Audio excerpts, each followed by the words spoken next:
ভয় পাওয়ার কারণ নাই, হতাশ হওয়ার কারণ নাই। মন আশায় বুক বেঁধে রাখো।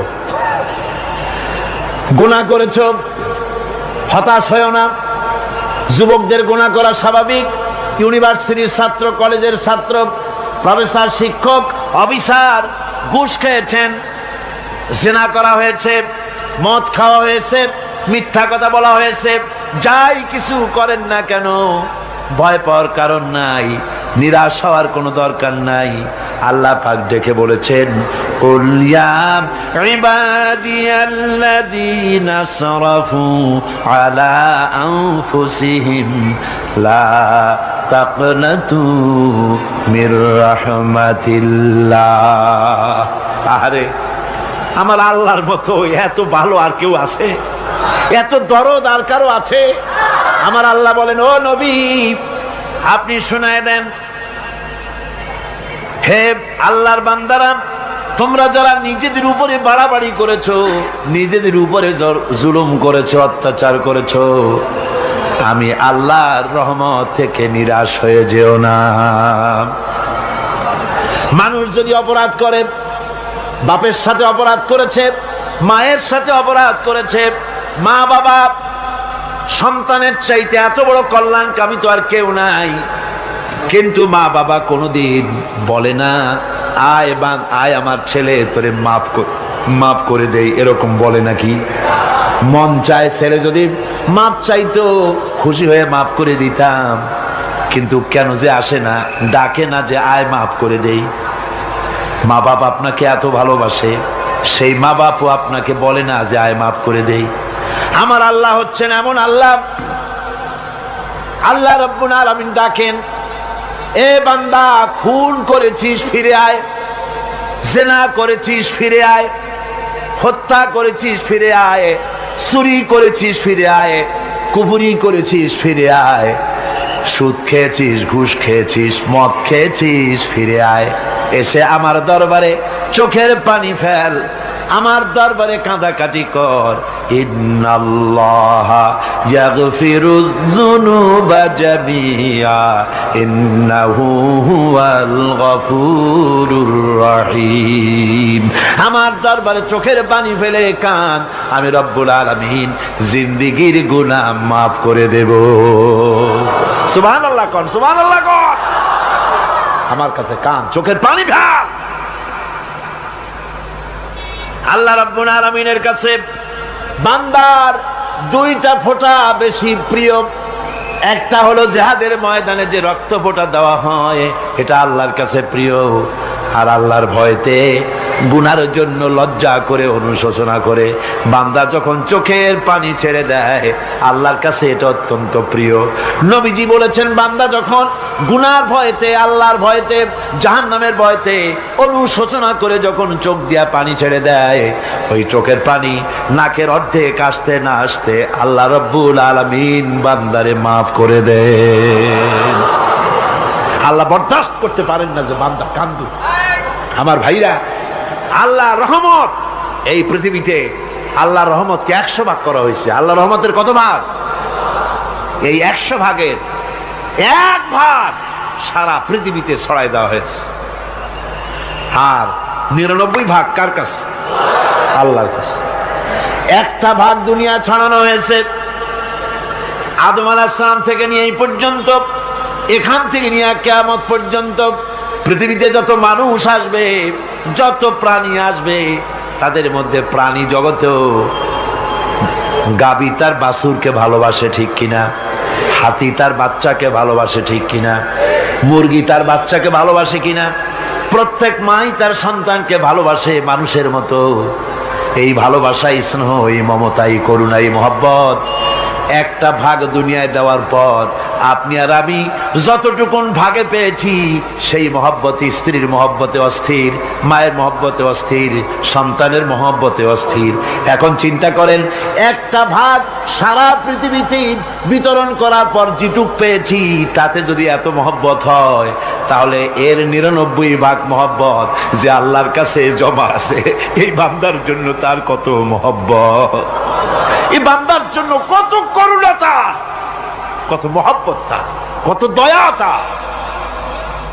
এজন্য আল্লাহ রাব্বুল আলামিন বলেছেন, নাব্বি ইবাদি আন্নি আনাল গফুরুর রহিম। ও আমার নবী, সুসংবাদ দিয়ে দাও, বান্দাদেরকে শোনায় দাও যে আমি আল্লাহ তাআলা ক্ষমাশীল আর দয়াবান। হুজুর কাঁদতেছিলেন। হযরত ওমর রাদিয়াল্লাহু তাআলা আনহু এসে দেখেন হুজুর একা কাঁদতেছে। হুজুর জিজ্ঞেস করছেন, হযরত ওমর জিজ্ঞেস করলেন, হুজুর আপনি কাঁদেন কেন একা একা? হযরত ওমর বলেন, আমি যখন প্রশ্ন করলাম নবীজি বললেন, আমার কাছে কিছু আগে জিবরাইল এসেছিলেন। জিবরাইল এসে আমাকে বললেন, আল্লাহ পাক বলেছেন, হে আমার নবী, ইসলামের ভিতরে থেকে যে সমস্ত মানুষগুলো ইসলামের ভিতরে থেকে চুল আর দাড়ি পাকায় দিছে, কিয়ামতের দিন এই লোকগুলারে আমি শাস্তি দিতে আমার শরম হবে। হযরত ওমর বলেন, হুজুর উম্মতের জন্য কত বড় খোঁজ খবর এটা, আর আপনি কাঁদতেছেন। হুজুর বলেন, ওমর তুমি জানো না আমার কান্নার কারণ ভিন্ন। আমার কান্নার কারণ হলো যে আল্লাহ রাব্বুল আলামিন কিয়ামতের দিন দাড়ি চুল পাকা বান্দারে শাস্তি দিতে শরম করবেন। সেই দাড়ি চুল পাকা বান্দাগুলি আল্লাহর সাথে নাফরমানি করতে শরম করে না। আমি এই লজ্জায় কাঁদতেছি। ভাইরা, হুজুর আল্লাহ পাক বলেন, ও আমার নবী, রাতের আধারে যখন একটা বুড়া আমার দরবারে হাত উঁচু করে, একটা বুড়া মানুষ রাতের আধারে যখন আমার দরবারে হাত উঁচু করে আর যখন বলতে থাকে, রব্বুল আলামিন আমার পেছনের জীবনটা বড় খারাপ করেছি, এমন কোনো কাজ জীবনে করি নাই যা তোমার কাছে কিছু দাবি করতে পারি, সব রকমের নাফরমানি করেছি, আজ আমি বুড়া হয়ে গেছি, কামাই করতে পারি না, ছেলে আমাকে চোখে দেখতে পারে না, পুত্রবধূ আমাকে ঘরে জায়গা দেয় না, আমার স্ত্রী আমাকে দেখতে পারে না, রোজগার করতে পারি না, হাঁটতে পারি না, চলতে পারি না, সবার কাছে আমি তিতা হয়ে গেছি, আমি দাঁড়াতে পারি না, কোমরে ব্যথা পাই, হাঁটুতে ব্যথা পাই, চলতে পারি না, কানে শুনতে পাই না, চোখে দেখতে পারি না, আর তোমার কাছে কিছু চাইয়া নেব এমন ভালো কাজও করি নাই। এইভাবে যখন বান্দা কাঁদতে থাকে আমার দরবারে, ও আমার হাবিব আমার রহমতের দরিয়ায় জোশ মেরে যায়, আমার শরম হয় এই বুড়াটারে কেমনে খালি হাতে ফিরাইয়া দেই। সুবহানাল্লাহ, সুবহানাল্লাহ। আমার আল্লাহর এত দয়া, আমার আল্লাহর এত মায়া, এত মহব্বত। আমার আল্লাহ রাব্বুল আলামিন বলেন, وَإِذَا سَأَلَكَ عِبَادِي عَنِّي فَإِنِّي قَرِيبٌ। ও আমার হাবিব, আমার বান্দা আমার ব্যাপারে প্রশ্ন করে, আমি বান্দার একদম নিকটে। কোরআন শরীফের ভিতরে যত জায়গায় রাসূলকে বলা হয়েছে সুয়ালের কথা, আপনাকে প্রশ্ন করা হয়, আল্লাহ তার জবাব কুল এই কথা বলে জবাব দিয়েছেন। যত জায়গায় সুয়াল এসেছে, যেমন কোরআনে কারীমের মধ্যে আল্লাহ পাক বলেন, ওয়ায়াসআলুনাকা আনিল মাহিদ, মেয়েদের হায়েজ সম্পর্কে জিজ্ঞাসা করা হয়, কুল হিয়া আযা, হে নবী আপনি বলুন। এভাবে করে কুল দিয়ে জবাব দেওয়া হচ্ছে। আবার প্রশ্ন করা হচ্ছে, ওয়ায়াসআলুনাকা আনিল আনফাল, এই গনিমতের মাল সম্পর্কে হুজুর আপনাকে, হে নবী আপনাকে প্রশ্ন করা হয়। আল্লাহ কুল দিয়া জবাব দিলেন। আল্লাহ বলেন আপনি বলেন। ওয়ায়াসআলুনাকা আনিল খামরি ওয়াল মাইসির, আল্লাহ পাক বলেন নবী আপনারে প্রশ্ন করা হয়, কুল ফিহিমা ইসমুন কাবীর, আল্লাহ কুল দিয়া বললেন তুমি বলো। আবার বলা হলো, ওয়ায়াসআলুনাকা আনিল আহিল্লা কুল হিয়া মাওয়াকিতু লিন্নাস, ও নবী আপনাকে প্রশ্ন করা হয় চাঁদের ক্রমবর্ধমান এবং ক্রমহ্রাস, এই যে বাড়ে আর কমে, পূর্ণিমা হয় অমাবস্যা হয়, কেন হয় আপনি বলুন। কুল, আপনি বলেন এটা আমি অক্ত এবং সময়, বছর আর দিন গণনা করার জন্য পৃথিবীবাসীদের জন্য বিনা পয়সায় একটা ক্যালেন্ডার বানাইয়া আকাশে ঝুলাই রেখেছি। এভাবে যত জায়গায় এসেছে আপনাকে প্রশ্ন করা হয়, তত জায়গায় আল্লাহ জবাব দিয়েছেন কুল, আপনি বলেন। গোটা কোরআন শরীফের ভিতরে এই একটি মাত্র জায়গা যেখানে বলা হয়েছে আপনাকে প্রশ্ন করা হয়। আল্লাহ এখানে বলতে পারতেন কুল, আপনি বলেন, আল্লাহ তোমাদের নিকটবর্তী, এভাবে জবাব হয় নাই। এটা কায়দাটা হলো এই, আল্লাহ বলতেছেন ওয়াইজা সালাকা ইবাদি, ও আমার নবী, প্রশ্ন তো আমার বান্দারা আমার ব্যাপারে করেছে, এবার আপনার জবাবের কোনো দরকার নাই। প্রশ্ন আমার ব্যাপারে, আমি নিজে জবাব দিয়ে দেই, ফা ইন্নী কারীব। ও বান্দা, আমার ব্যাপারে প্রশ্ন করেছিস, জবাব আমি দেই, আমি তোর সবচাইতে বেশি নিকটে। সুবহানাল্লাহ। কত নিকটে? وَنَحْنُ أَقْرَبُ إِلَيْهِ مِنْ حَبْلِ الْوَرِيدِ। তোর যেই রগ, এই শাহরগের চাইতেও আমি তোর বেশি কাছে। সুবহানাল্লাহ। আমারে ডাক, আমারে ডাক, কলিজা দিয়ে ডাক, অন্তর দিয়ে ডাক। মনের থেকে মানুষ যদি ডাকে, মুখের ডাক আর মনের ডাক এক জিনিস নয়। দিল সে जो बात निकलती है असर रखती है पर नहीं मगर ताकते परवाज रखती है।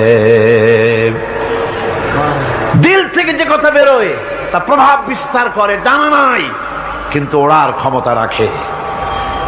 মনের কথাই ভিন্ন।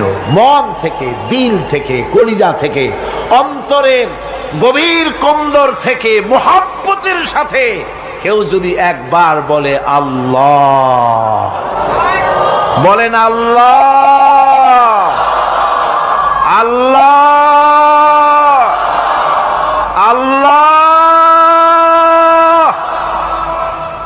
আল্লাহ রাব্বুল আলামিন বলেন, অন্তরের অন্তঃস্থল থেকে একটি বার যদি বান্দা বলেন আল্লাহ, আল্লাহ বলেন 70 বার সাড়া দিয়া জিজ্ঞেস করি, বান্দা কি চাও, আমি তোমার কাছে আছি।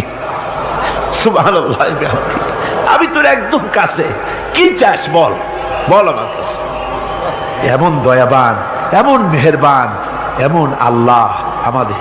সে আল্লাহ রাব্বুল আলামিন, তিনি বলছেন وقال ربكم ادعوني استجب لكم। তোমাদের রব বলেছেন আমারে ডাকো, আমি আল্লাহ ডাকের সাড়া দিয়া দেব। সুবহানাল্লাহ। কারে ডাকতে হবে? কারে ডাকতে হবে?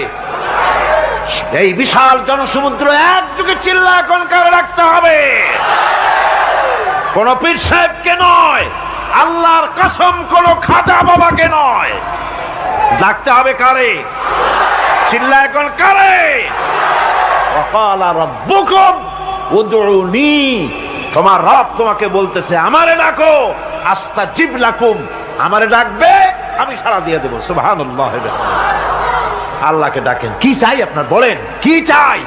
আল্লাহর কাছে চান, আল্লাহ দিয়ে দিবে। দেওয়ার জায়গা আল্লাহর কাছে চাইবেন, আল্লাহ দিবেন। দেওয়ার জায়গা, চাওয়ার জায়গা হলো সেজদায় পড়ে যাবেন। আমার ভাইয়েরা, জায়গাটা চিনায় দিলাম। মাজারে যাওয়া লাগবে না, কবরে যাওয়া লাগবে না। 2 রাকাত নামাজ পড়ে সেজদায় পড়ে গিয়া যত বিপদ আছে, মুসিবত আছে, সেজদার মধ্যে চোখের পানি ছেড়ে দেন আর কেন্দে কেন্দে জীবনের কথা বলেন। আল্লাহ রাব্বুল আলামিন আপনার আওয়াজ শুনবেন আর দোয়া কবুল করে নিবেন। কাঁদতে হবে আল্লাহর কাছে। কার কাছে? আল্লাহর কাছে।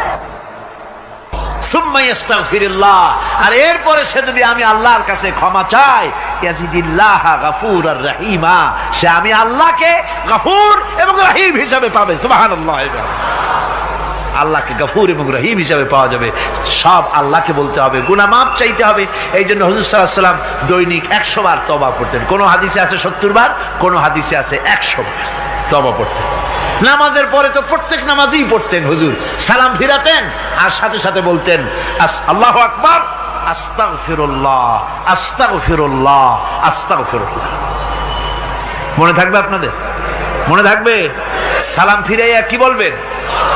না, সালাম ফিরাবার সাথে সাথে বলবেন আল্লাহু আকবার, তারপরে পড়বেন আস্তাগফিরুল্লাহ, আস্তাগফিরুল্লাহ, আস্তাগফিরুল্লাহ।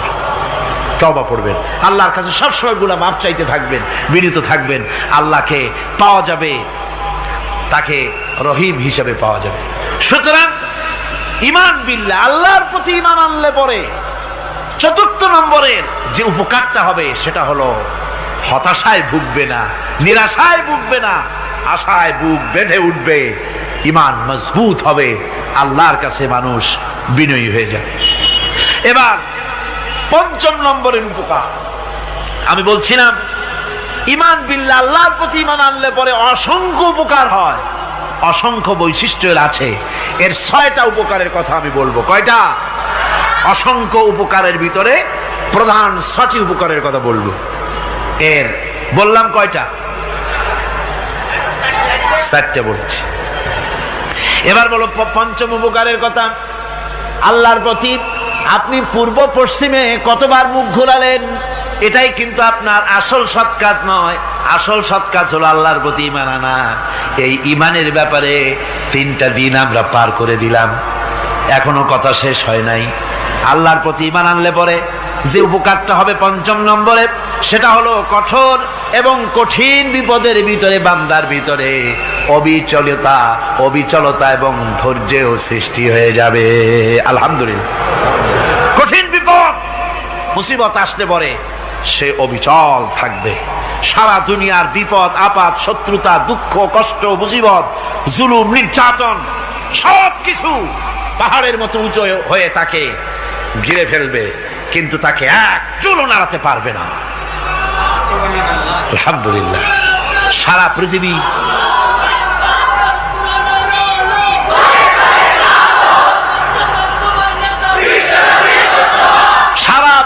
একদিকে আর সে একা একদিকে থাকবে। বিরোধিতা তো হবেই, বিপদ তো আসবেই।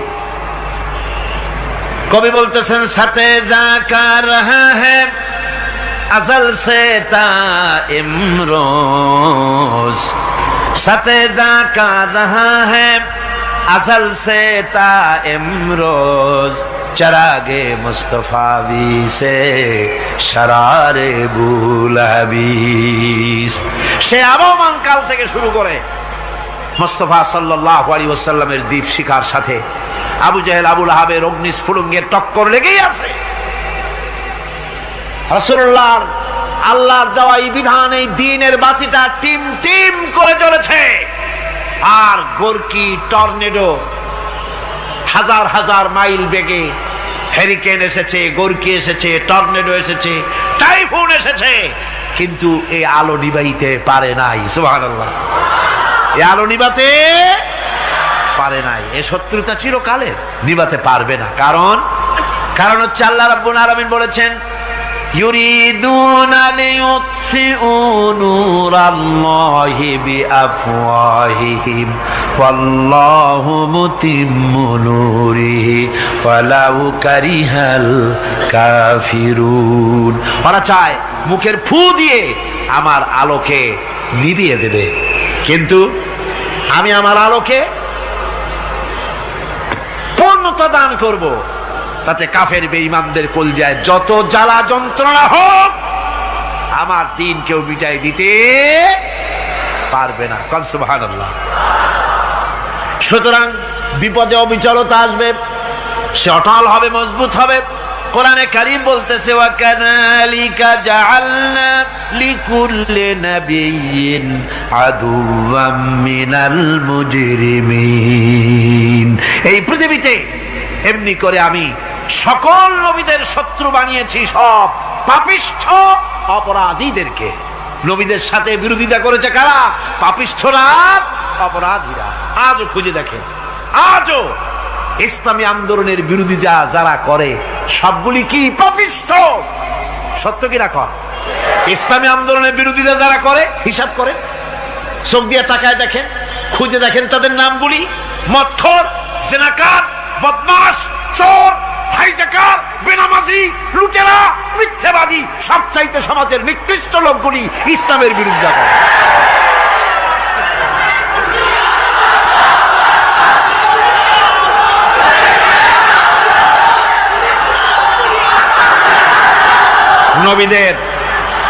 নবীদের শত্রু আল্লাহ বলেন সব যুগে নবীদের সাথে শত্রুতা করেছে পাপিষ্ঠরা। আল্লাহর কথা, কার কথা? সকল যুগে নবীদের সাথে শত্রুতা করেছে পাপিষ্ঠরা, নিকৃষ্ট ধরনের অপরাধীরা। সুতরাং নবী রাসূলদের অবস্থা যখন এই, তখন দ্বীনের দাওয়াত যারাই দেবে তাদের কিসমত এরকম হবেই। এই বাধার মোকাবেলা তাদেরও করতে হবে। এই যে বাধাটা আসে, এই যে মারে, অপরাধ কি? এই যে তারা চোর বা ডাকাত যাদের মারা হয়। আল্লাহ রাব্বুল আলামিন বলেন অপরাধ হলো ওয়ামা নাকামু মিনহুম ইল্লা আইয়ুমিনু বিল্লাহিল আজিজিল হামিদ। অপরাধ হচ্ছে ইমানদার লোকদের উপরে নির্যাতন চালিয়েছে, অন্য কোনো কারণে নয়। কারণ একটাই, তারা আল্লাহর জমিনে আল্লাহর দ্বীন প্রতিষ্ঠা করতে চেয়েছে, আর কোনো অপরাধ না। জমিন আল্লাহর, জমিন কার? এই বিশাল জনসমুদ্র গর্জে উঠুন একযোগে, বলুন জমিন কার? আইন চলবে কার? এখানেই সংঘর্ষ বেঁধেছে আবহমান কাল ধরে। মানুষ অত্যাচারিত হয়েছে, সাহাবায়ে কেরাম অত্যাচারিত হয়েছেন। বুখারী শরীফের হাদিসে এসেছে রাসূল করিম সাল্লাল্লাহু আলাইহি ওয়াসাল্লামের কাছে হযরতে খাব্বাব গিয়ে উপস্থিত হয়েছিলেন। হযরতে খাব্বাব বলেন, হাদিসটা এভাবে লেখা হয়েছে বুখারীতে, ওয়ান খাব্বাব বিন আল-আরিদ রাদিয়াল্লাহু তাআলা আনহু قال شكونا إلى رسول الله صلى الله عليه وسلم وهو متوسد بردة له في ظل الكعبة। রাসূলুল্লাহর কাছে গেলাম, কাবা শরীফের কাছে গিয়া দেখি নবীজি একটা চাদর গায়ে দিয়ে তিনি আরাম ফরমাচ্ছিলেন কাবা শরীফের ছায়ায়। সেখানে গিয়ে বললাম, আলা তাস্তানসিরু লানা আলা তাদউ লানা ইয়া রাসূলুল্লাহ, হে আল্লাহর রাসূল, আপনি কি আমাদের জন্য আল্লাহর কাছে দোয়া চাইবেন না? আপনি কি আল্লাহর কাছে আমাদের জন্য সাহায্য চাইবেন না? আমাদের লোকগুলিকে, মুসলমানগুলিকে মারতে মারতে তো শেষ করে ফেলে দিল। তারা আমাদের সুমাইয়াকে মারলো, আমাদের খাব্বাবকে উটের সাথে পায়ের দড়ি লাগায় টানলো, আমাদের খোবায়েবকে তারা আগুনের উপরে চিৎ করে শোয়ায় রাখলো, না খায় রাখতেছে, মারতেছে, কষ্টে তো শেষ হয়ে গেলাম। হুজুর, আপনি কি আমাদের জন্য দোয়া করবেন না? হাদিস শরীফে এসেছে নবীজি উঠে বসলেন সোজা হয়ে। নবীজি বলেন, ও আমার সাহাবী, ও খাব্বাব, শোনো, তোমাদের আগে এই পৃথিবীতে যারা দ্বীনের দাওয়াত দিতে এসেছিলেন তাদেরকে সমকালীন রাষ্ট্রশক্তি, সমাজ শক্তি তাদেরকে ধরত। ফায়ুখাজুর রাজুলো, তাদেরকে তারা ধরত। ফায়ুহফারু লাহু ফিল আরদ, আর তার জন্য জমিনের ভিতরে কবর বানাইতো। ওই কবর ফায়ুজালু ফিহা, ওই কবরের ভিতরে তাকে কোমর পর্যন্ত গেড়ে দিত। সুম্মা ইউতা বিল মানশার, এরপরে করাত আনতো। ফায়ুদাউ আলা রাসিহি, এরপরে ওই করাত তার মাথার উপরে রাখতো। ফায়ুজালু নিসফাইন, এরপরে করাত দিয়া চিড়ে জীবিত মানুষটারে দ্বিখণ্ডিত করে ফেলে দিত। মা ইয়াসুদ্দুহু যালিকা আন দীনিহি, ও আমার খাব্বাব, এত কষ্ট দেওয়ার পরেও সেই যুগের কোন মুসলমানকে, দ্বীনের দায়ীদেরকে আল্লাহর দ্বীন থেকে এক চুলো তারা সরাই দিতে পারে নাই, এক চুলো সরাতে পারে নাই। ওয়াল্লাহি, ও খাব্বাব, আমি আমার আল্লাহর নামে কসম করে বলছি, লা ইউতাম্মান্নাল্লাহু হাযাল আমরা হাত্তা ইয়াসিরা আর-রাকিবু মিন সানা ইলা হাযরামাউত।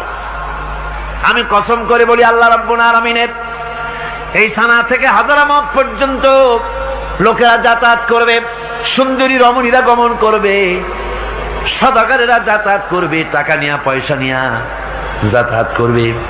তাদের মনের মধ্যে লুটের ভয়, টাকার ভয়, চুরির ভয়, ডাকাতির ভয়, জেনার ভয়, হত্যার ভয়, ধর্ষণের ভয়, কোনো ভয় থাকবে না। লা ইয়াখাফু ইল্লাল্লাহ, আল্লাহ ছাড়া কোনো ভয় থাকবে না।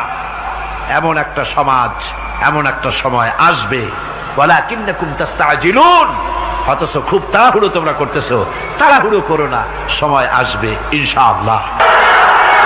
আমার ভাইয়েরা, আমার বন্ধুগণ, কঠিন বিপদে অবিচলতা এবং ধৈর্যের দৃষ্টান্ত রেখে গেছেন আম্বিয়া আলাইহিমুস সালাম। সুবহানাল্লাহ। কঠিন বিপদে অবিচলতা, দৃঢ়তা, ধৈর্য কারে বলে, তার দৃষ্টান্ত কারা রেখেছেন? আম্বিয়া আলাইহিস সালাম, ওনারাই আমাদের আদর্শ, নবীরাই আদর্শ। সাহাবায়ে কেরাম রিদওয়ানুল্লাহ তাআলা আলাইহিম আজমাইন আমাদের আদর্শ।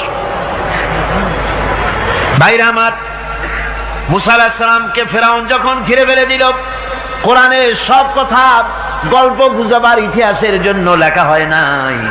কোরআনের মধ্যে যা লেখা হয়েছে সব বান্দাদের উপদেশের জন্য, যাতে করে লোকেরা চিরটা কাল এর থেকে উপদেশ নেওয়া নিজেদের তৈরি করতে পারে। জোরে বলেন সুবহানাল্লাহ।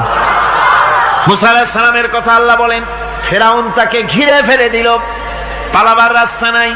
ফালাম্মা ترى الجمعان قال أصحاب موسى إنا لمدركون। মুসা আলাইহিস সালামের উম্মতেরা বললেন, হে মুসা, পাকড়াও হয়ে গেছি, পালাবার রাস্তা নাই। তিন দিক থেকে আমাদেরকে ঘেরাও করেছে ফেরাউনের শক্তি। সামনে কি? দরিয়া, আর তিন দিকে কি? ঘেরাও আন্দোলন। পালাবার পথ নেই, পালাবার পথ নাই। সারাশি আক্রমণ, ঘেরাও আন্দোলন। এই যে ঘেরাও টেরাও তো আজকে নতুন নাই, ঘেরাও আসছে অনেক আগের থেকে। আসলে কথা বুঝতে পেরেছি। মাইক না থাকলে আমি কি করবো কন? আজকে এরকম হচ্ছে কেন? আগামীকাল ঠিক হবে ইনশাআল্লাহ, রাগ করেন না। গান হচ্ছে, বসেন বসেন। শয়তান ঢুকছে মাইকের মধ্যে। অনেক সময় হয় কি, মাইকের হাই পাওয়ারের যে মেশিন আছে, এর ভিতরে ইথার থেকে রেডিওর ওই গানগুলি ওর মধ্যে ঢুকে পড়ে। কথা বুঝতে পেরেছেন? এই জন্য শয়তান তো আর বসে থাকে না, ওরও তো কিছু করার আছে। ধৈর্য ধরেন, ধৈর্য ধরেন। কালকে অপারেটরদেরকে মাওলানা শামসুদ্দিন সাহেবের কাছে অনুরোধ করব, অপারেটর একটু ভালো করে হেদায়েত করে দেবেন মাইকে। আজকে আমার নিজেরও কষ্ট হচ্ছে, আমিও বুঝতে পারছি না যে আমার কথাগুলি কি আওয়াজে বেরোচ্ছে, যার জন্য আমাকে বেশি চিল্লাইতে হচ্ছে। বক্তাকে কি লাউডে তার কথা বেরোচ্ছে তা তার কানে আসতে হয়, তাহলে বোঝা যায় যে আমার কথাগুলি কিভাবে বেরোচ্ছে। এটা এই অবস্থায় সিচুয়েশন আজকে নাই, এবং লোকেরাও মাইকের ব্যাপারে আজকে অভিযোগ করেছে, যা বিগত 16 বছরে করে নাই। সেটের ব্যাপারে কোথাও কোনো অসুবিধা হয়েছে? মাইকটা ভালো, এবং মাইক যারা দেন প্রতি বছর খেদমত করে, আল্লাহ তাদের প্রতি রহম করুন। সবাই বলেন আমিন। এদেরকে রাগ করে পথে পাই আবার মারধর করেন না। সিলেটের যে তাফসির মাহফিল হয়, বিগত 19 বছর তাফসির করেছি একটানা, এবার 20 বছর পুরো হবে ইনশাআল্লাহ। সিলেটে একটানা 20 বছর তাফসির করতেছি সেখানে। তো মাইক, একটা লোক বিনা পয়সায় মাইক দেয়, মাইকের ভাড়া সে নেয় না। তাফসিরে মাহফিলের মাইকের ভাড়া নেয় না।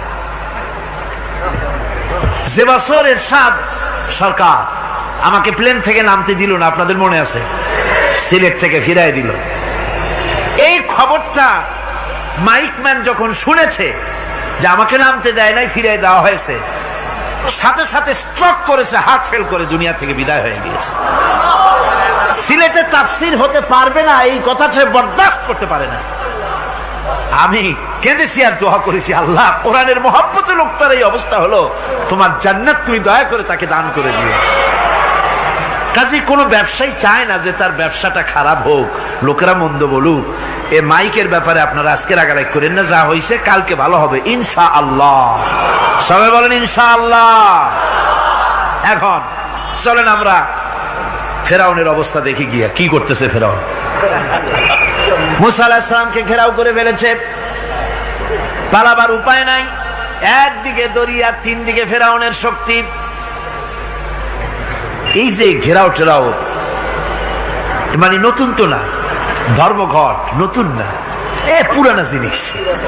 এই পৃথিবীতে সর্বপ্রথম ধর্মঘট কিসের উপরে হয়েছে জানেন? এই পৃথিবীর প্রথম ধর্মঘট হয়েছে পেঁয়াজ, রসুন আর ডাইলের উপরে। মুসা আলাইহিস সালামের জামানায় লান নাসবিরা আলা তাআমিন ওয়াহিদ, আমরা এক রকমের খাদ্য আর খাবো না, আমাদের পেঁয়াজ দেওয়া লাগবে, ডাল দেওয়া লাগবে, রসুন দেওয়া লাগবে। সর্বপ্রথম ধর্মঘট হয় মুসা আলাইহিস সালামের জামানায়, সেখান থেকে শুরু হয়েছে। কিন্তু মশাল মিছিল যে আসলো কই থেকে, এইটা আমি খুঁজে পাইনি। পরে প্রত্যেকটা জিনিসের তো ইতিহাস আছে। আমি খুঁজতে খুঁজতে পেলাম, আমি জানি না এর ইতিহাস মূলে কোথায়, কিন্তু আমি যদ্দূর খুঁজে পাইছি সেটা হলো মশাল মিছিলের আবিষ্কার হয়েছে লঙ্কায় রাবণের সময়। হনুমানের লেজে আগুন দিয়া তারপরে লঙ্কা কাণ্ড ঘষালো, নামই আছে লঙ্কা কাণ্ড। হনুমানেরা লেজে আগুন দিয়ে রাবণ যে লঙ্কায় মশাল মিছিল করেছিল হনুমানকে দিয়া, ওই হনুমানের ওই সিস্টেমটা এখনো আমাদের দেশে চালু আছে। এইটা আসলে কোন ভদ্রলোকের এই মিছিল হওয়া উচিত না। আগুন নিয়ে কিসের মিছিল? আগুন হলো জাহান্নামের প্রতীক। আগুন কিসের প্রতীক? জাহান্নামের প্রতীক। যদিও আমাদের উপকারে লাগে, কাজে লাগে। সুতরাং আমরা যা করব, প্রত্যেকটা জিনিসের পেছনে সুন্নতে নববীর কোনো না কিছু থাকতে হবে। কথা বুঝতে পেরেছেন? তিন দিক থেকে ঘেরাও হয়ে গেছে, পালাবার কোনো রাস্তা। হযরতে মুসা আলাইহিস সালামের কাছে উম্মতরা বললেন, পালাবার তো কোনো পথ নাই, এখন উপায়টা কি? আমাদের তো আর উপায় নাই। মুসা আলাইহিস সালাম দেখেন বিপদে পড়ে গেছেন, কিন্তু ধৈর্য হারান নাই, ভয় পান নাই। ভয় পাইছিলেন? ভয় পেয়েছেন? প্রশ্নই ওঠে না। মুসা আলাইহিস সালাম আল্লাহ পাক যাদেরকে বলেছেন উলুল আযম রাসূল, যাদের বলেছেন তার মধ্যে হযরত মুসা একজন উলুল আযম পয়গম্বর। চারটিখানি কথা না, আল্লাহ কথা বলছেন তার সাথে, কালিমুল্লাহ তিনি। সুবহানাল্লাহ। মুসা আলাইহিস সালাম শোনালেন, কাল্লা ইন্না মাইয়া রাব্বি সায়াহদিন। কখনো নয়, আমার উম্মতেরা ভয় পেও না, আমার রব অবশ্যই আমাকে পথ দেখাবেন। সুবহানাল্লাহ। তিন দিক থেকে শত্রু, একদিকে দরিয়া, পালাবার কোন রাস্তা নাই। সেখানে দৃঢ়তার সাথে তিনি বলছেন, অবশ্যই আমার আল্লাহ আমারে পথ দেখাবে। সুবহানাল্লাহ। নবীরা এই দৃঢ়তা দেখিয়েছেন, অবিচলতা দেখাইছেন। আল্লাহ পাক মুসা আলাইহিস সালাম যখন এই দৃঢ়তা দেখালেন, এই অবিচলতা দেখালেন, সঙ্গে সঙ্গে জিবরাইল এসে হাজির হয়ে গেলেন। আল্লাহ পাক বলেন, ফাআওহাইনা ইলা মূসা আন আদরিব বিআসাকাল বাহরা ফানফালাকা ফাকানা কুল্লু ফিরকিন কাত্তাউদিল আযীম। মুসা আলাইহিস সালামকে আমি ওহী নাযিল করলাম, তাকে বললাম হাতে যে লাঠি আছে, এই লাঠি দিয়ে আঘাত করো দরিয়ার উপরে। দরিয়ার উপরে আঘাত করলেন, একটা রাস্তা হয় নাই, 12টা রাস্তা তৈরি হয়ে গেল। আর দেওয়ালগুলা পাহাড়ের মতো উঁচা হয়ে গেল। দরিয়ার ভিতরে পাহাড়ের মতো উঁচা, মজবুত 12টা রাস্তা। এবার মুসা আলাইহিস সালাম তার দলবল নিয়ে চললেন। আল্লাহ রাব্বুল আলামিন বলেন, ওয়া আনজাইনা মূসা ওয়া মান মাআহু আজমাইন। মুসা এবং তার সাথী সঙ্গীদেরকে আমি পার করে দিলাম। মুসা আলাইহিস সালাম এবং তার সাথী সঙ্গী নিয়ে যখন দরিয়ার মাঝখানে আসছে, ফেরাউন তার দলবল নিয়ে এসে গেছে। আসে দেখে নদীর মধ্যে রাস্তা। বাবা, খুব তো কায়দা। ও মনে করছে ওর বাজানের তৈরি করা ডিস্ট্রিক্ট বোর্ডের রাস্তা। ওর লোকজন নিয়ে নেমে গেছে দরিয়ার ভিতরে, ও আসছে মাঝখানে। মুসা আলাইহিস সালাম চলে গেছেন ওপার, দরিয়া পার। মাঝখানে যখন এসে গেল, আল্লাহ রাব্বুল আলামিন পানিকে অর্ডার করলেন কুন। আল্লাহর তো বটন টেপা লাগে না, মুখ দিয়া কোনো হুকুম করা লাগে না, শুধু বলেন কুন। যে ব্যাপারে কুন বলেন ফায়াকুন, সাথে সাথে হয়ে যায়। আল্লাহ বললেন কুন, আর অমনি রাস্তা বন্ধ হয়ে গেল।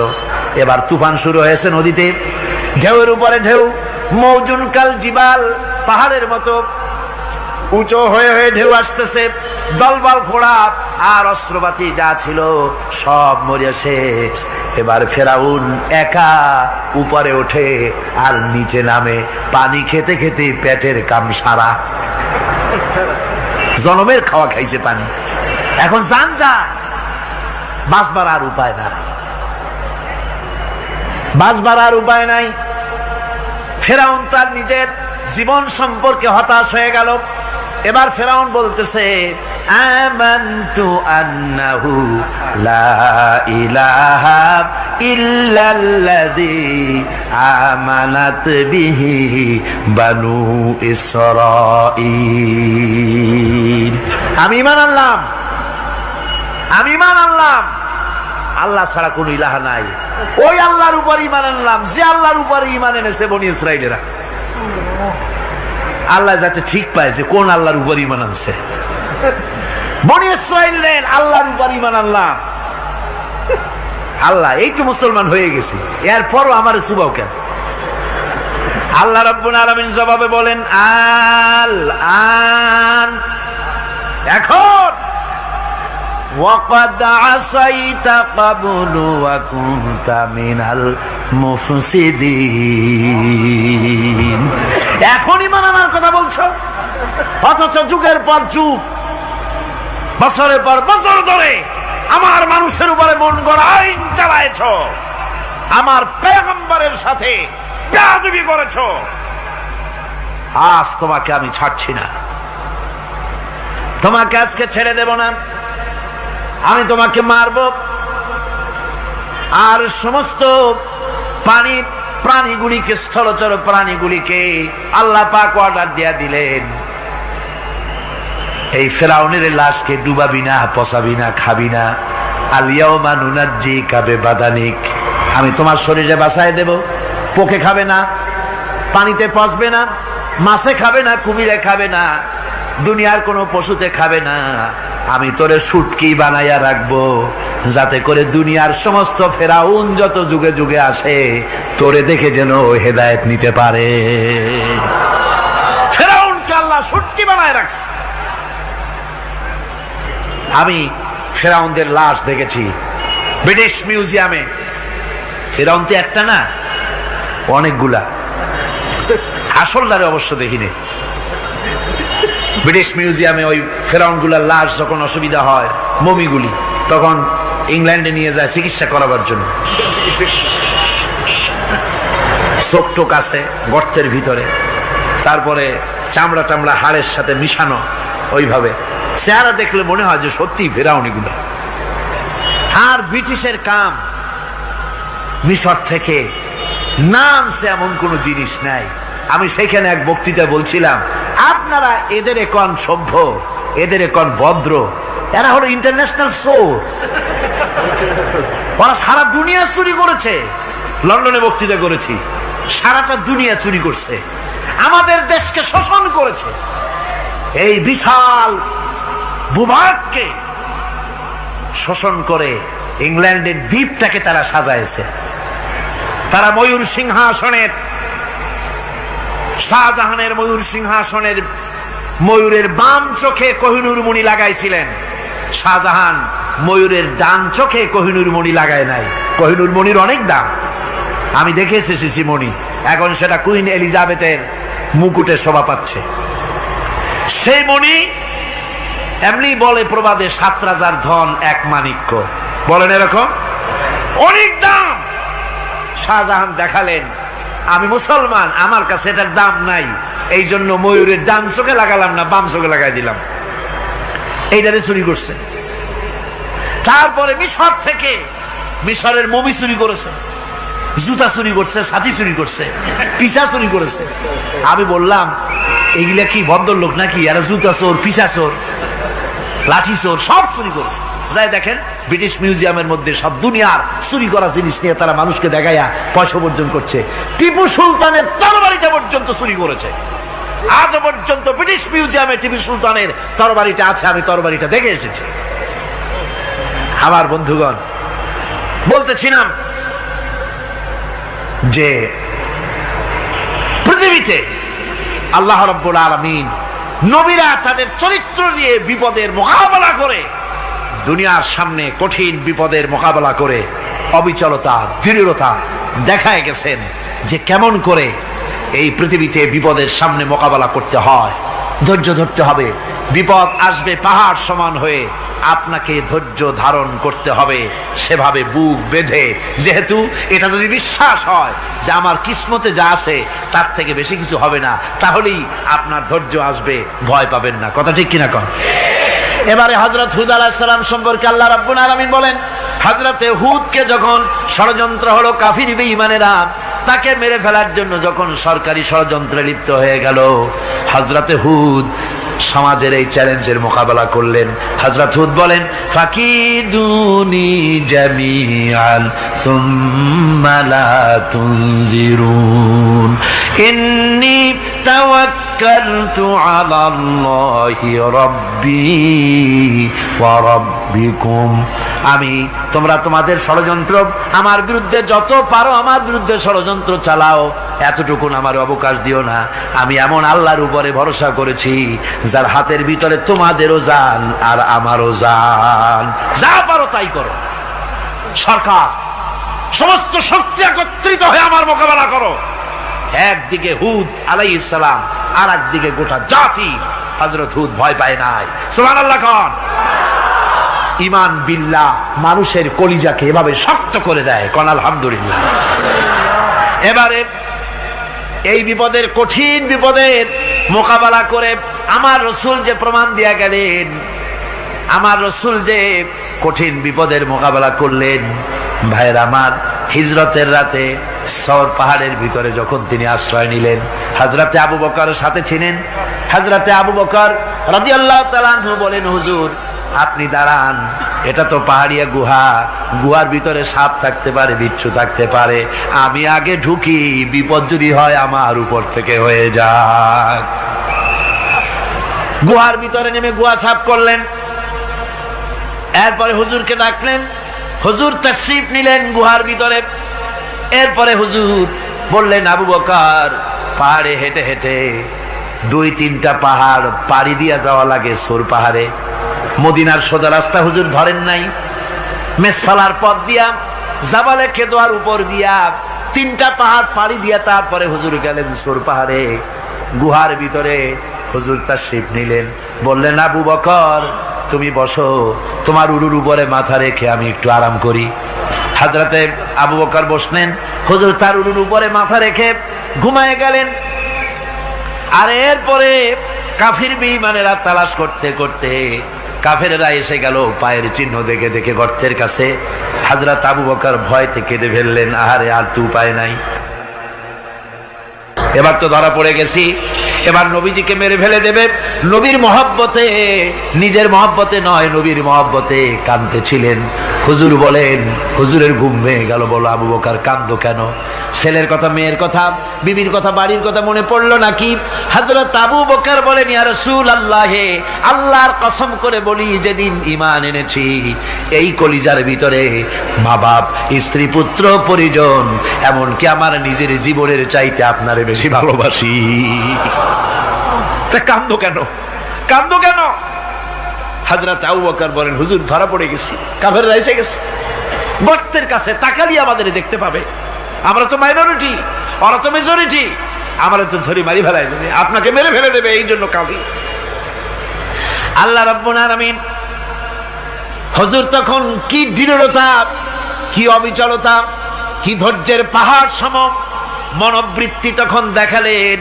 আল্লাহ কোরআন শরীফে চিরকাল যাতে মানুষেরা হেদায়েত নিতে পারে সেজন্য হুজুরের কথা উঠায় দিলেন কোরআনে।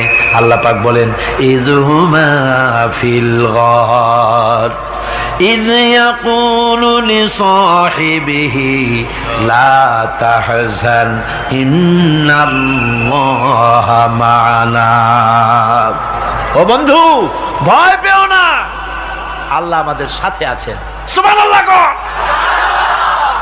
আল্লাহ আমাদের সাথে আছেন। আমরা মাইনরিটি নই, আমরাই মেজরিটি। আল্লাহ আছে আমার সাথে, ভয় পাওয়ার কোনো কারণ নাই। সুবহানাল্লাহ। আল্লাহ পাক বলেন, فأنزلallahu sakinatahu alayhi wa ayyadahu bijunudin lam tarawha। আমি এদের অন্তরের ভিতরে আমি শান্তি নাজিল করে দিলাম, প্রশান্তি দিয়া দিলাম, আর আমি সাহায্য করলাম, আর এমন সব সৈন্য পাঠায় দিলাম যে সৈন্যগুলি তোমরা দেখতে পাও নাই। সুবহানাল্লাহ ওয়া বিহামদিহি। ভাইরা আমার, রাসূল করিম সাল্লাল্লাহু আলাইহি সাল্লাম এই বিপদের মাঝে, চরম বিপদের মাঝে অবিচলতা, দৃঢ়তা, কঠিন আত্মনির্ভরতা দেখিয়েছেন। এগুলি হলো ইমানের ৫ম নম্বরের উপকারিতা। আল্লাহর প্রতি ইমান আনলে এভাবে পাহাড় সম ইমান মজবুত হয়ে যায়। জেলের পরোয়া করি না, ফাঁসির পরোয়া করি না, শহীদ হওয়ার পরোয়া করি না, মেরে ফেলে দেবে, উড়ায় দেবে, হত্যা করবে, পরোয়া করি না। পরোয়া করি কেবলমাত্র কাকে? জোরে বলেন কারে? এইরকম মুসলমান হাজার হাজার লাখ লাখ দরকার নাই, ৩১৩ জন যথেষ্ট। কয়জন যথেষ্ট? ৩১৩ জন যথেষ্ট। বদরে যারা জান দিয়ে মাল দিয়ে দিনকে প্রতিষ্ঠিত করেছিলেন, এরকম ৩১৩ জনই যথেষ্ট ছিল। এই দৃঢ়তা, এই অবিচলতা, এই ঈমান, এই ধৈর্য শিক্ষা দেয়, এই উপকার করে ঈমান বিল্লাহ। আল্লাহর প্রতি ঈমান আনলে এভাবে পাহাড়ের মতো শক্ত হয়ে যায় কলিজা। কোন আলহামদুলিল্লাহ। আমার বন্ধুগণ, এবার আমি বলবো সর্বশেষ উপকারের কথাটা বলি, মোনাজাত ছেড়ে দেব। কয়টার কথা বলছিলাম? উপকার ৬টা উপকারের কথা বলেছি। অনেকগুলি বৈশিষ্ট্য, অনেকগুলি উপকারের মধ্যে আল্লাহর প্রতি ঈমানের ৬টা উপকারের কথা ৫টা বলা হয়ে গেছে। এবার ৬ষ্ঠ নম্বর এবং শেষ নম্বর, এটা হচ্ছে আল্লাহর প্রতি ঈমান আনলে পরে তার দ্বারা সবচাইতে বেশি ফায়দা পায় সমাজ এবং রাষ্ট্র। কোন আলহামদুলিল্লাহ, কোন আলহামদুলিল্লাহ। আল্লাহর প্রতি ঈমানের দ্বারা নৈতিক সংশোধন হয় এবং রাষ্ট্র আর সমাজ সবচাইতে বেশি উপকৃত হয়। কারণ হলো ঈমানদার ব্যক্তি আল্লাহর প্রতি যে ঈমান এনেছে, তার মনের মধ্যে ধারণা এটা হয়, আমার কোনো কাজ তো গোপন থাকে না। ইন্নাল্লাহা লা ইয়াখফা আলাইহি শাইউন ফিল আরদি ওয়ালা ফিস সামা। আল্লাহর কাছে গোপন বলতে কিছু নাই, আকাশেও নাই, জমিনেও নাই, কোনো কিছু গোপন নাই। সুতরাং আমি যা করি সব আল্লাহ দেখেন এবং শোনেন। এমনকি মানুষ যে কল্পনা করে, সে কল্পনাও আল্লাহ টের পায় না, নাকি? টের পায় কিনা? ওয়াইন তুবদু মিন আনফুসিকুম আও তুখফুহু ইউহাসিবুকুম বিহিল্লাহ। মনের ভিতরে যে কল্পনা করো, আল্লাহ পাক বলেন এই কল্পনারও হিসাব আমি রব্বুল আলামিন তোমার কাছ থেকে নেব। ফায়ুআযযিবু মান ইয়াশাউ, যারে খুশি শাস্তি দেব, আর যারে খুশি আমি মাফ করে দেব। জোরে বলেন সুবহানাল্লাহ। ফায়াগফিরু লিমান ইয়াশা ওয়া ইউআযযিবু মান ইয়াশা, যারে খুশি মাফ করব, যারে খুশি শাস্তি দেব, কল্পনারও হিসাব নেব। এই কথা মুমিনের যদি জানা থাকে, তাহলে আর তার কোনো চিন্তা থাকে না, তার নৈতিক চরিত্র ভালো হয়ে যায়। কোন সুবহানাল্লাহ। আমার বন্ধুগণ, ঈমানদার লোক, আল্লাহর প্রতি ঈমান আসলে পরে সমাজ উপকৃত হয়, রাষ্ট্র উপকৃত হয়ে যায়। যেহেতু বান্দা জানে আমি দায়িত্বহীন কোনো কথা বলতে পারবো না, দায়িত্বহীন কোনো কাজ করতে পারবো না।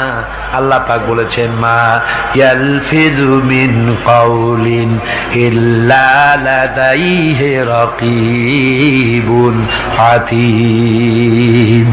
বান্দা এমন কোনো কথা বলে না যে কথা আমার ফেরেশতারা রেকর্ড করে না রাখে।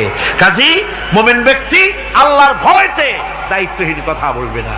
নির্বাচন আসতে পরে রাস্তা সোনা দিয়ে বান্ধায় দেব, এই করব সেই করব, না খাইয়া কেউ মরবেন না। আসে না নির্বাচনের সময় সেরাগালি বদনারা মঞ্চে দাঁড়িয়ে কত বড় বক্তৃতা করে, ভাইয়ের আমার, বোনের আমার, এবার আমার বোতল মার্কা বাক্স, আপনারা আমাকে ভোট দিয়ে দেশ এবং জাতির আরেকবার 12:30 বাজাইবার সুযোগ দিন। এবার ক্ষমতায় গেলে কেউ না খাইয়া মরবেন না, কিন্তু কি খাইয়া মরবে তাও বলে না। এর মারফতি অর্থ হচ্ছে এই, ওরা যদি ক্ষমতায় যেতে পারে তাহলে বিষ খাইয়া হোক, গুলি খাইয়া হোক, কিছু না কিছু খেয়ে মরতে হবে। একেবারে খালি পেটে মরলে গ্যাস্ট্রিক হওয়ার সম্ভাবনা আছে। ঈমান বিল্লাহ যদি না থাকে, আল্লাহর ভয় যদি না থাকে, তাহলে দায়িত্বহীন কথা বলে। আর আল্লাহর ভয় যদি থাকে, তাহলে নৈতিকতার সংশোধন হয়ে যায়, দায়িত্বপূর্ণ কথা বলে, মানুষকে ফাঁকি দেয় না। আমার বন্ধুগণ, আল্লাহ রাব্বুল আলামিন তার বান্দা যারা আল্লাহকে ভয় করে, সেই ভয় করা বান্দাগুলির মনের মধ্যে এই চিন্তা এসে যায়, আমি যেখানে থাকি না কেন আল্লাহ আমাকে দেখতেছেন, শুনতেছেন। রাতে হোক দিনে হোক যেখানে আছি আল্লাহ আমারে দেখতেছেন। আল্লাহ পাক বলতেছেন, ওয়া হুয়া মাআহুম ইজ ইউবাইতুনা মা লা ইয়ারদা মিনাল কওলি ওয়া কানা আল্লাহু বিমা ইয়ামালুনা মুহীতা। আল্লাহ পাক বলেন, আমি তো আমার বান্দার নিকটে তখনও থাকি যখন সে গোপনে গোপনে রাতের বেলায় আমার মর্জির খেলাফ পরামর্শ করে। আমার মর্জির খেলাফ পরামর্শ করতেছে রাত্রে, আমি তো তখনও কাছে থাকি, ওটা আমি শুনি। ঈমান যদি আসে তাহলে এই সব কাজ থেকে সে বিরত থাকে। সে যদি কম হয় সেখানেও আল্লাহ, বেশিও যদি হয় সেখানেও আল্লাহ। এমন কোন জায়গা আছে নাকি চিটাগংয়ে যেখানে আপনি একটা আকাম করবেন আর আল্লাহ টের পাবে না? কোন আছে নাকি? আচ্ছা, চট্টগ্রামে না থাকুক, বাংলাদেশের কোন জায়গা আছে নাকি? পার্বত্য চট্টগ্রামে যত পাহাড় আছে, উঁচু নিচে জায়গা আছে, ওই জায়গায় বোধহয় আছে নাকি? সারা পৃথিবীতে আছে কোথাও? আল্লাহকে ফাঁকি দেওয়ার জায়গা কোথাও? সব স্পষ্ট। আল্লাহ কি ঘুমায় নাকি? ঘুমায়? তার কাছে দিনও যায় রাতও তাই, সমানে তিনি দেখতে পান, শুনতে পান, সবকিছু দেখতে পান, সবকিছু শুনতে পান। তাকে ফাঁকি দেওয়ার কোনো উপায় নাই। এই জন্য ৬ষ্ঠ নম্বরের উপকার যেটা হয় সেটা হলো সমাজ উপকৃত হয় ওই মানুষ দিয়ে যার মধ্যে ঈমান আছে। হযরত ওমর রাদিয়াল্লাহু তাআলা আনহু রাতের আধারে শেষ রাত্রে ঘুরতেছিলেন, দেখেন এক বাড়িতে কথা হচ্ছে, কথাবার্তার আওয়াজ পাওয়া যায়। মনে করলেন কোন অসুখ বিসুখ নাকি। ঘরে গিয়ে কান পাচ্ছেন দেওয়ালের সাথে, শুনতে পাচ্ছেন ভিতরে বুড়ি মা তার মেয়েকে বলছে, এই মেয়ে ওঠ, উটের দুধ দোয়াই নিয়ে আসছি, এর মধ্যে পানি মিশা, তারপর সকালে বাজারে নিয়ে যা।